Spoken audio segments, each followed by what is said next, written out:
সম্মানিত সভাপতি, মাননীয় বিচারক মণ্ডলী, বিজ্ঞ বিতর্কিক বন্ধুরা এবং উপস্থিত শিক্ষকগণ ও শ্রোতাবৃন্দ সকলকে জানাই আন্তরিক শুভেচ্ছা ও সালাম। বিতর্ক চলবে। আজ বিতর্কের আলোচ্য বিষয় হলো সামাজিক ও নৈতিকতার অবক্ষয়, অভিভাবকের উদাসীনতাই একমাত্র কারণ। বাস্তবতার প্রেক্ষাপটে দাঁড়িয়ে আমিও আমার দল এর পক্ষে অবস্থান করছি। মাননীয় স্পিকার, ইতিমধ্যে আমার প্রথম, দ্বিতীয় এবং তৃতীয় বক্তা তাদের দলীয় বক্তব্য উপস্থাপনের মাধ্যমে প্রমাণ করে দেখিয়েছেন যে সমাজ ও নৈতিকতার অবক্ষয়ের পেছনে একমাত্র অভিভাবকের উদাসীনতার দায়। তবুও মাননীয় স্পিকার, আমার বিপক্ষ দলের বন্ধুরা এই বিষয়টি মানতে নিতান্ত উদাসীন। তারা সামাজিক ও নৈতিক অবক্ষয়কে একটি বহুমাত্রিক সমস্যা বলে আজ তাদের দলীয় উপস্থাপনাকে জগা খিচুড়িতে রূপান্তরিত করেছেন এবং প্রমাণ করেছেন তাদের দলীয় বক্তব্য কতটা দুর্বল হয়েছে।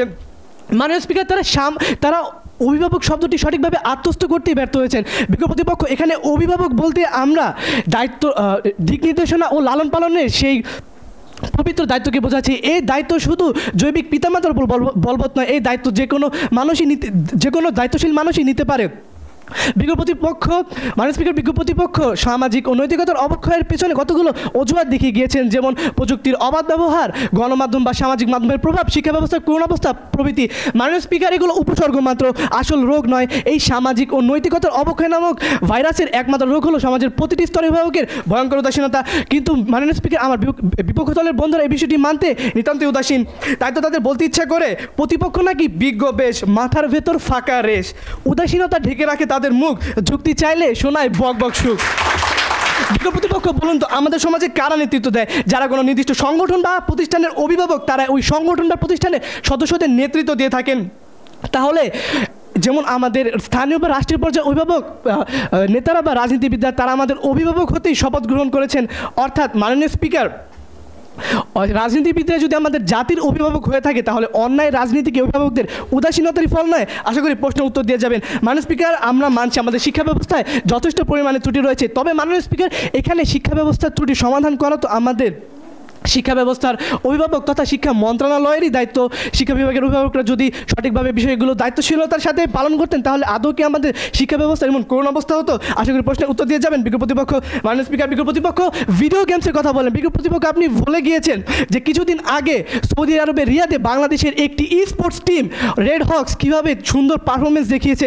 তারা বাংলাদেশকে আন্তর্জাতিক পর্যায়ে স্পোর্টসে নিয়ে যেতে পেরেছে। বিজ্ঞ প্রতিপক্ষ, এখানে আপনার গেমকে কোনোদিনও দোষ দিতে পারেন না। এটি একটি মাধ্যম মাত্র, এটি নির্ভর করে অভিভাবকের শেখানো মূল্যবোধের ওপর। বিজ্ঞ প্রতিপক্ষ, রেড হক্সের অভিভাবকরা তাদের সঠিকভাবে মূল্যবোধ গড়ে দিতে পেরেছেন বলেই তারা আজকে আন্তর্জাতিক পর্যায়ে যেতে পেরেছে। বিজ্ঞ প্রতিপক্ষ, আপনি জেনে অবাক হবেন, ইউনিসেফ মাইনক্রাফট নামক একটি গেমের সাথে কোলাবোরেশন করে সাউথ আফ্রিকার বিভিন্ন গরিব দেশগুলোতে প্রোগ্রামিং এবং কেমিস্ট্রির বিভিন্ন বিক্রিয়া কীভাবে করা হয় সেটি শেখাতে পারছে। এটি একমাত্র গেমসেরই দায়, মানে গেমসের মাধ্যমে আমরা এটি পেয়েছি। মাননীয় স্পিকার, প্রতি বছর আমাদের দেশ থেকে প্রায় 60,000 শিক্ষার্থী বিদেশে যায় উচ্চশিক্ষা লাভের। মাননীয় স্পিকার, তারা সেখানে উচ্চশিক্ষা লাভের পর বিদেশে ফিরে আসে না কেন বলতে পারবেন বিজ্ঞ প্রতিপক্ষ? কারণ আমাদের দেশ দক্ষিণ এশিয়ার মধ্যে অন্যতম একটি দুর্নীতিগ্রস্ত দেশ। এদেশের অভিভাবকদের উদাসীনতার কারণে আজকে আমাদের দেশের এমন করুণ অবস্থা। মাননীয় স্পিকার, ঢাকা পোস্টের একটি প্রতিবেদনে দেখা গেছে যে প্রতি বছর চিকিৎসার খরচ মেটাতে আমাদের দেশে গরিব হচ্ছে প্রায় 50 লক্ষ মানুষ। মাননীয় স্পিকার, যেখানে চিকিৎসা হলো আমাদের মৌলিক অধিকার, সেই মৌলিক অধিকার পূরণ করতে যদি আমাদের দেশের মানুষদের গরিব হতে হয়, তাহলে বিজ্ঞ প্রতিপক্ষ, এই করুণ ব্যবস্থার দায় কি আপনারা নেবেন? কারণ আপনারা তো বলছেন সামাজিক ও নৈতিকতার অবক্ষয়ের পেছনে নাকি অভিভাবকের উদাসীনতাই দায় নয়। মাননীয় স্পিকার, আমি বলছি এই চিকিৎসা ব্যবস্থার করুণ অবস্থার জন্য চিকিৎসা ব্যবস্থার অভিভাবক তথা চিকিৎসা মন্ত্রণালয়ই দায়। মাননীয় স্পিকার, গত বছরের তুলনায় এই বছর বাংলাদেশের সামগ্রিক অপরাধের হার বৃদ্ধি পেয়েছে প্রায় 6.16%। তথ্যসূত্র www.সমকাল.com। বিজ্ঞ প্রতিপক্ষ, এই নৈতিকতার যে অবক্ষয় ঘটেছে, আপনি এটার জন্য কাকে দায়ী দেবেন?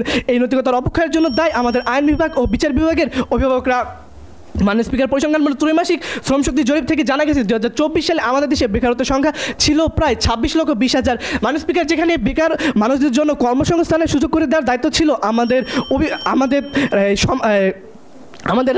সমগ্র রাষ্ট্রের অভিভাবক তথা সরকারের, সেখানে সরকার যদি উদাসীন না হতেন, তাহলে আজকে আমাদের যুব সমাজের এরকম করুণ জীবদ্দশা কেন?